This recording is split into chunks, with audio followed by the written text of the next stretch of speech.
Herkese merhaba, kanalıma hoş geldiniz. Ben Fatima. Bugün başlıkta da gördüğünüz üzere Yargı dizisinin Ceylin'le Ilgaz'ını yani Pınar Deniz'le Kaan Urgancıoğlu'nun Snatch haritasını yorumlayacağız.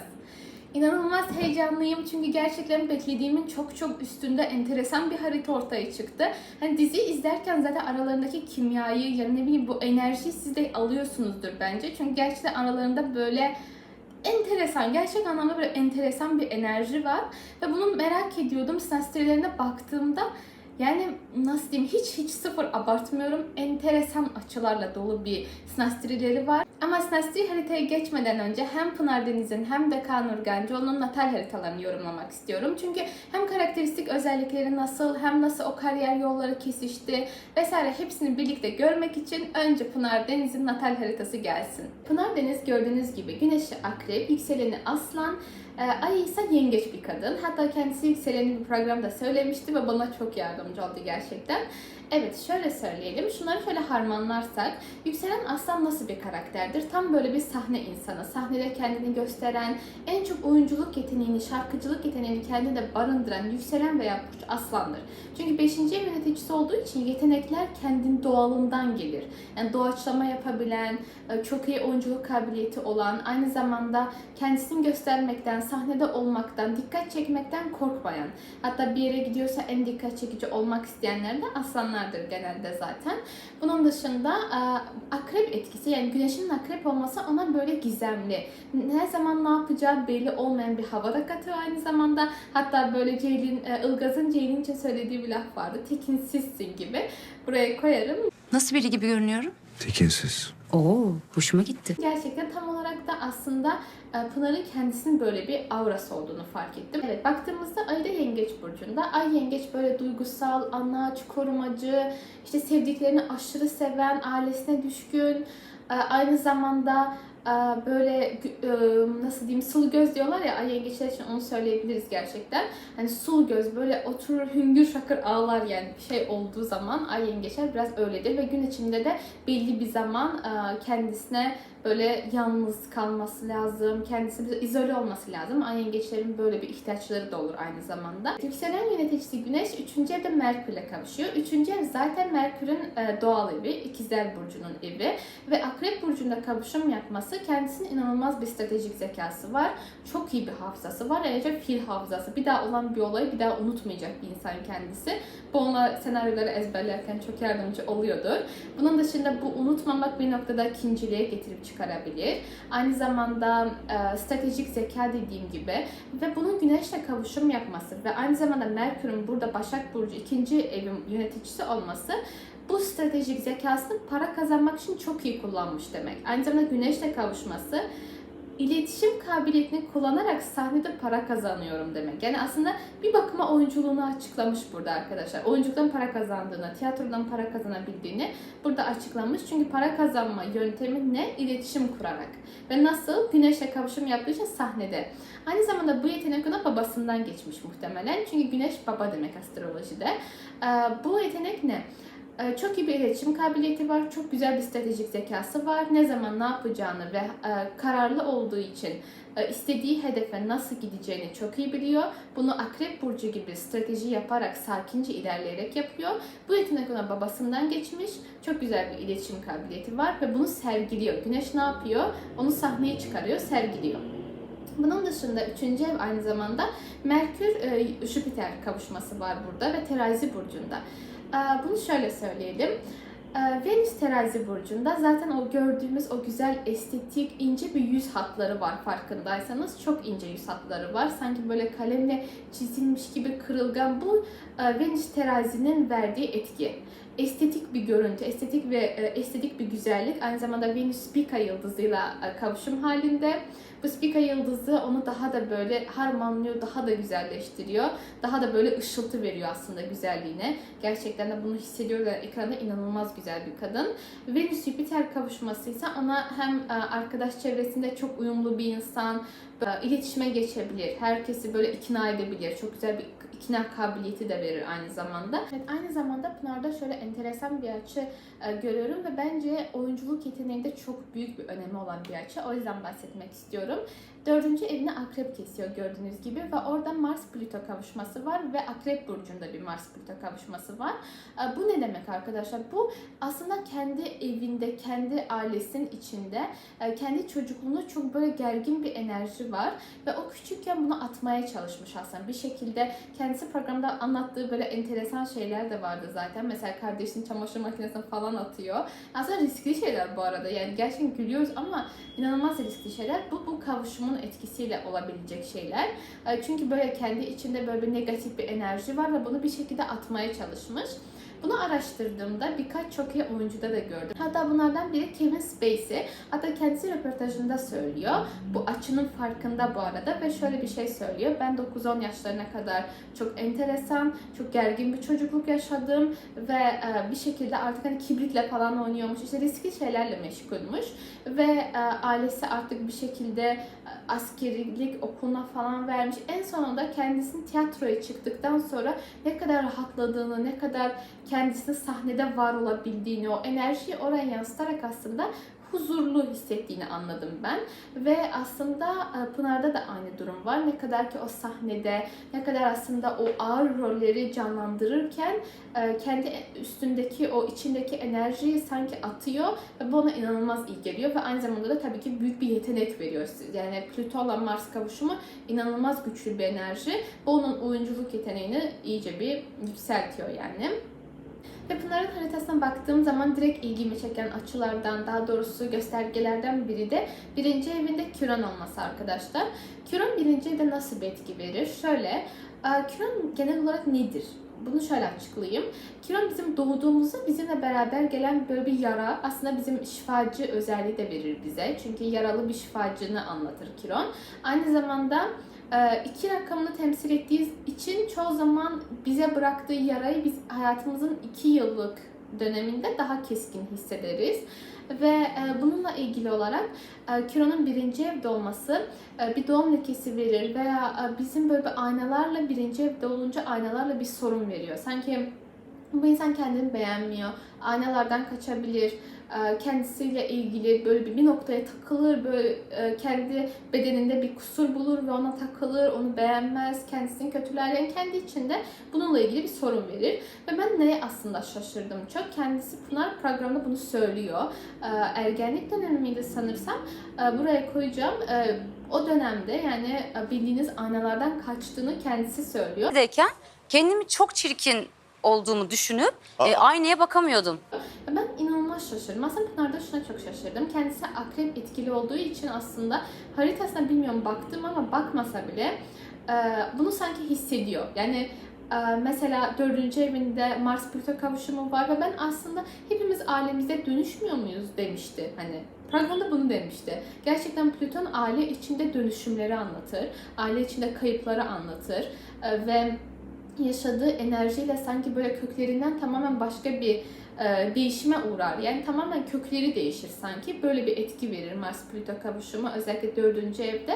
Aynı zamanda kendisi bunu ifade ediyor. Aynı zamanda Kiron 1. evde gerçekten aynalarla ilgili sorun verir ve kendisi bunu söylüyor. Ya ben inanılmaz şaşırdım. Haritasından bakmadıysa bunları böyle hissederek söylemesi çok etkileyiciydi gerçekten. Bu da akrep etkisinden dolayı olabilir. 5. evde Neptün var arkadaşlar. 5. evde Neptün'ün olması şöyle bir göstergedir. Yani bu insanda inanılmaz sahne ışığı var, böyle oyunculuk kabiliyeti, ilham perileri aktiftir yani. Bu insanlar çok güzel şarkı söyler, çok güzel şarkı besteler aynı zamanda. Böyle bazı insanlar vardır sahnede izlerken ya da ne bileyim tiyatroda izlerken böyle gözünüzü alamazsınız, mest olup gidersiniz. Pınar Deniz tam olarak öyle bir kadın. Yani bu ona bunu veriyor. Aynı zamanda zaten 10. ev yani MC noktasının yöneticisi Boğa burcunda. Boğa burcu yani Venüs 3. evde Jüpiter'le yani 5. ev yöneticisiyle kavuşum halinde. Bu ne demek? Kariyerini iletişim alanından veya sahne önünde yaratıcılığını, bu Neptün'ü de kullanarak, yaratıcılığını sergileyerek ve bunu sergilerken de iletişim yeteneğini, kendi entelektüel zekasını da kullanarak, işin içine katarak bir kariyer yapacak ve bundan da çok iyi bir para kazanacağını zaten buradan görüyoruz. Şimdi gelelim. Tamam, oyunculuk yeteneğinden vesaire bahsettik. Biliyorum çok ne kadar kısa kesmeye çalışsam da çok önemli oluyor. Yani her açı, her gösterge önemli. Hiçbirini böyle pas geçmek istemiyorum. Hani neden geçeyim diyorum ama çok da video uzun olsun istemiyorum. O yüzden şundan bahsedeceğim. Evet arkadaşlar, yeter kariyerden, işten vesaire bahsettik. Şimdi biraz aşktan, ilişkiden falan bahsedelim. Pınar Deniz'de nasıl aşk göstergeleri, nasıl erkeklerden hoşlanır, hangi kan buna daha çok uyuyor, biraz bundan bahsetmek istiyorum. Neyse, ikinci evde Juno'su var. Juno terazi burcunda. Juno bir kadının evliliğinde ya da aradığı partnerde en çok önemli göstergelerden biridir. Gerçekten ya mesela Juno'nuz hangi burçsa o erkeğin ya yükseleni ya güneşi ya ayı o burca denk gelir. Yani nasıl oluyor bilmiyorum ama gerçekten Juno inanılmaz denk oluyor yani. Zaten baktığımda Kaan Yıldırım'ın da ayı teraziydi. Yani üçünden biri illaki denk geliyor arkadaşlar. Juno terazi ve ikinci evde. Bu nasıl bir etki veriyor? Pınar Deniz kendisini maddi bakımdan mutlu edebilen, yani partnerinde maddi bakımdan böyle bir problem olsun istemiyor. Aynı zamanda terazi burcu bir erkek. Terazi burcu erkeklerin daha çok idealize ediyor.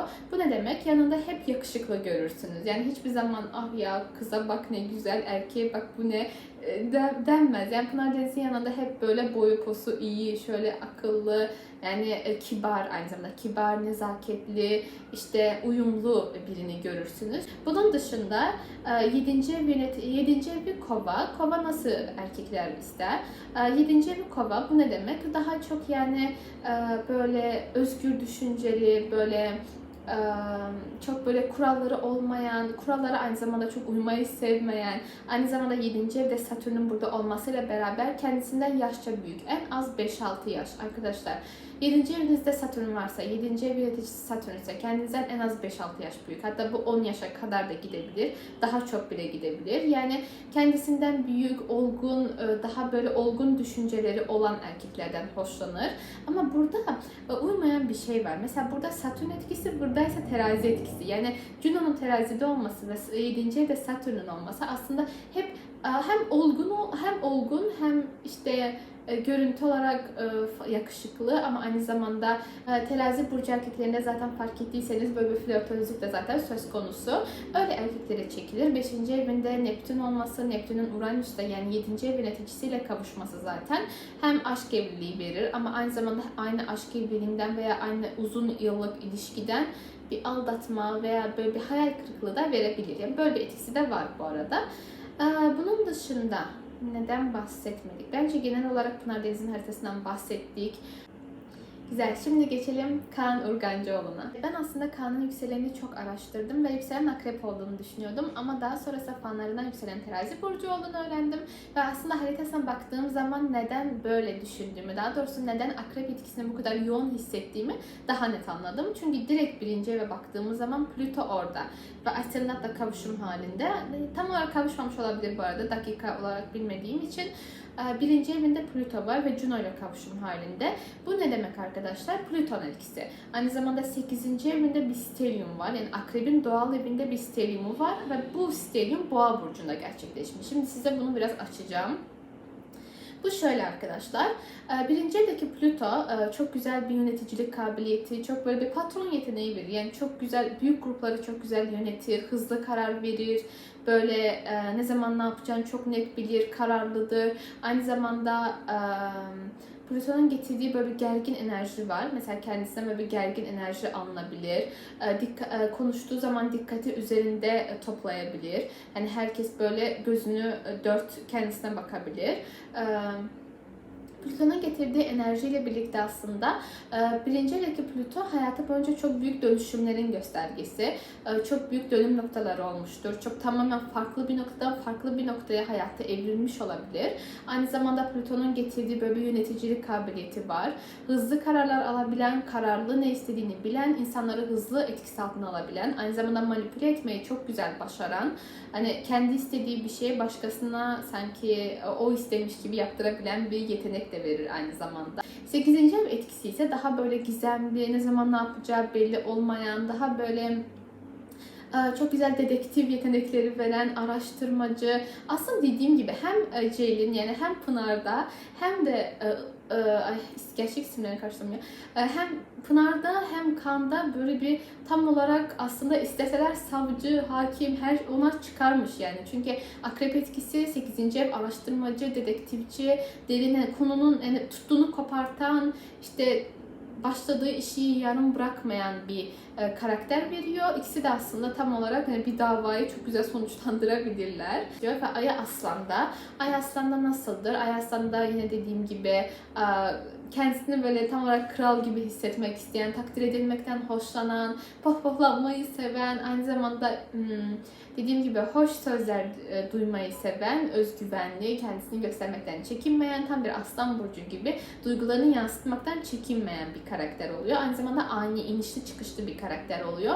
Yani aniden hızlı tepki verip sonra soğuyan, yani biraz saman alevi etkisi de yaratabilir kendisinde diyorum. Aynı zamanda 8. evde Merkür ikizlerde Pallas burcuyla kavuşum halinde. Bu aslında Pallas şöyle bir gösterge. Pallas bizim yeteneğimizi, özellikle de iş yapacağımız alanda hangi alanda iyi, başarılı olabiliriz onu gösterebilen bir gösterge. Ve Merkür'le kavuşum halinde ve ikizler burcunda olması aslında o da iletişim yeteneğini kullanıyor. Yani İkisinde de böyle bir gösterge var. Oyuncuların çoğunda zaten baktığımızda Merkür sağlam bir noktadadır. Burada Kaan'ın Merkür ikizlerde olması aynı anda birçok şey yapabilen, hani başka bir yerde başka bir şey açıkken buna rahatsız olmayıp kendi işine odaklanabilen bir insanı gösteriyor. Bunu bu şekilde anlatacağım. Daha fazla Kaan'ın haritasında kalmak istemiyorum çünkü artık Sinastri'ye geçmek istiyorum. Ve o zaman Sinastri gelsin. Şimdi gelelim sonunda Sinastri haritasından. Gerçekten öyle açılar var ki mesela şöyle bir kısaca bir özet geçeceğim arkadaşlar. Güneş karşıt Güneş, Güneş karşıt Mars, Merkür karşıt Güneş, Merkür karşıt Mars. Yani neyse işte hepsini anlatacağım yani inanılmaz. Yani resmen uyumsuzluğun getirdiği bir uyum var. Tamam zaten mesela karşıt tarafta yani biz eğer bir ilişkideysek, hani eğer arkadaşımız vesaire gözüyle bir ilişkideysek bu zaman karşıt açılar negatif sayılıyor. Çünkü mesela hiç benzemiyorsun, işte ne bileyim hobilerin farklı, bakış açın farklı, anlaşamıyorsun. Ama arkadaş olamıyorsun yani. Ama eğer biz hani bir çekim olarak, işte bir aşk olarak birine bakıyorsak karşıt açılar aslında bunu daha da mükemmelleştiriyor, daha da dengeliyor. Ya işte Kaan'ın güneşi boğa, Pınar'ınki akrep. Akrep boğa tam yükseksen yapıyor birbirine üstelik. Bunu şöyle açıklayayım. Mesela boğa 2. ev yöneticisi olduğu için daha çok para konularına, daha çok işte materyalist, elle dokunabildiği, tutabildiği şeylerin peşinde koşarken, daha böyle dünyavi değerlerin peşinde koşarken, akrep burcuysa daha böyle maneviyat, daha böyle derin konular, işte daha böyle işte dünya öncesi, o diğer hayat mesela bunların peşinde koşan insanlar oluyorlar ve ikisi arasında hani iki karşıt güneş olduğu zaman sanki ikisi birlikte olurken dengeliyorlar bunu. Aynı zamanda güneş karşıt Mars açısı görüyoruz. Yani Pınar'ın güneşi Kaan'ın Mars'ına karşıtlık yapıyor. Bu nasıl bir açı arkadaşlar? Şöyle, güneş bizim daha çok ne? Telefonu koyayım. Güneş bizim daha çok ne? Bizim karakterimizi, egomuzu, kişisel özelliklerimizi daha çok böyle bizim sağlığımızı, aynı zamanda özgüvenimizi vesaire ifade ediyor. Mars ise daha mücadele tarzı, daha çok saldırganlık, işte daha kararlılık, harekete geçme tarzımızı gösteriyor. Hani bu demektir ki birinin harekete geçme tarzıyla diğerinin egosu çatışıyor. Yani anlaşamamaya başlıyorlar. En çok aralarında çekim yaratan açı şu arkadaşlar. Bir bunu söyleyeceğim, bir de başka bir açı söyleyeceğim. Bu ikisi inanılmaz aralarındaki böyle bir bizim o hissettiğimiz kimyayı bu açılar aslında sağlıyor. Bunu şöyle söyleyeceğim. Birincisi Pınar'ın Mars'ıyla Kaan'ın Venüs'ü karşıt yükseksen açı yapıyorlar. Bu şöyle, aslında bu pozitif bir açı olabilirdi ama aksine olsaydı. Çünkü Mars'ı erkeğin Mars, kadını Venüs ifade ediyor ve bunlar birbirine karşıt yaptığı zaman inanılmaz bir çekim gücü, inanılmaz bir kimya vesaire ortaya çıkıyor. Ama bu tersine olduğu için onlarda, yani aslında Pınar'ın Mars'ıyla Kaan'ın Venüs'ü birbirine karşıtlık yaptığı için aslında tam tersi olmuş ve bu da uyumsuzluk yaratıyor. Yani şöyle, birbirlerine ilgi duyarlar, birbirlerine hoşlanırlar ama birlikte olsalar aşırı kıskançlıktan sorunlar, anlaşmazlıklar ortaya çıkar. Aynı zamanda Kaan Pınar'ı sabırsız bulur. Yani gerçekten buluyordur da bence yani. Kaan Pınar'ı sabırsız bulur, aceleci bulur, biraz düşün, otur, bir dengele, sonra harekete geç der. Ama Pınar bunları saçma bulur, işte der ki yok ben biliyorum ne yaptığımı, karışma. Ve aynı zamanda kıskançlığa, anlaşmazlıklara da neden olur. Aynı zamanda biraz pozitif açılardan bahsetmek istiyorum. Bu şöyle, Pınar'ın Neptün'ü Kaan'ın Güneş'ine üçgen yapıyor. Bu nasıl bir etki? Tam böyle bir sanatsal bir etki aslında. Tam böyle nasıl diyeyim, böyle ruhları sanki ruhları arasında bir çekim, böyle bir uyum var aslında. Sanatsal bir etki var. Bizim tamamen yani ekranda hissettiğimiz ya da yapımcılar kaç tane diziye çekti, onların hissettiği tamamen bu açılardan kaynaklı oluyor aslında. Çünkü sanki mesela birini görürsünüz ve ona şey dersiniz yani, ben sanki bunu yani yıllardır tanıyorum. Daha 2 gün oldu ama sanki yıllardır tanıyorum. O hissiyatı bu etki verebilir. Çok karşısındaki insana çok idealize edebilir. Yani birbirlerini çok idealize edebilirler. Aynı zamanda çok birbirlerinden ilhamlanabilirler. Birbirlerinin sanat hayatlarına çok pozitif anlamda iyi gelebilirler. Ki geldiler zaten. Hani kariyerleri birlikte büyüdü. Bunun dışında negatif anlamda birbirlerine bağlanabilirler. İşte vesaire. Bunlara çok girmiyorum. Zaten ikisinde farklı ilişkileri var, bağlanmış değiller. Bir diğer açıysa Pınar'ın Uranüs'ü Kaan'ın Güneş'ine üçgen yapıyor. Bu nasıl bir etki verir? Daha doğrusu Kaan Pınar'ı ilgi çekici bulur, değişik bulur. Ne zaman ne yapacağı belli olmaz bu kızın der. Onu böyle merak eder, o onun ilgisini çeker. Uranüs etkisi yani onun için Pınar çok sabırsız, çok ne zaman ne yapacağı belli olmayan, çok ani yaşayan, hani böyle ani tepkiler veren bir karakter gibi görür. Ama bu biraz daha pozitif çalışır. Çünkü o onu merak eder. Yani bu biraz daha ona böyle ilgisini çeken, daha böyle merak ettiği bir karakterdir Pınar onun için. İkisinin de Juno'su Terazi burcunda. Bunun da getirdiği bir uyum var. Pınar'ın Juno burcunun terazide olması, Kaan'ın yükselenin terazi olması inanılmaz bir uyum. Ama bunların dışında bir şey söylemek istiyorum. Ben burada videoyu çekerken yani tabii ki ikisinin de hayatında farklı insanlar var, bir ilişkileri var. Yani bunu bir ilişki bazında değil de bizim ekranda gördüğümüz o uyumu, o kimyayı hani haritaya yansımasını size anlatmak istedim, bahsetmek istedim. Nitekim de öyle oldu. Gerçekten onlar arasında uyumdan daha çok aslında uyumsuzluğun getirdiği bir uyum var. Yani o kadar çok karşıt açı var ki aslında o farklılıklar birbirini dengeliyor ve birbirini tamamlamış oluyorlar. Ve biz aslında bunu hissediyoruz ekranda, bunu yaşıyoruz. O yüzden çok yakıştırıyoruz. Evet, video bu kadar. Gerçekten çekerken de, araştırma yaparken de inanılmaz keyif aldım. Eğer sizin benden istediğiniz başka isimler varsa lütfen yorumlarda belirtmeyi unutmayın. Kendinize iyi bakın. Hoşça kalın.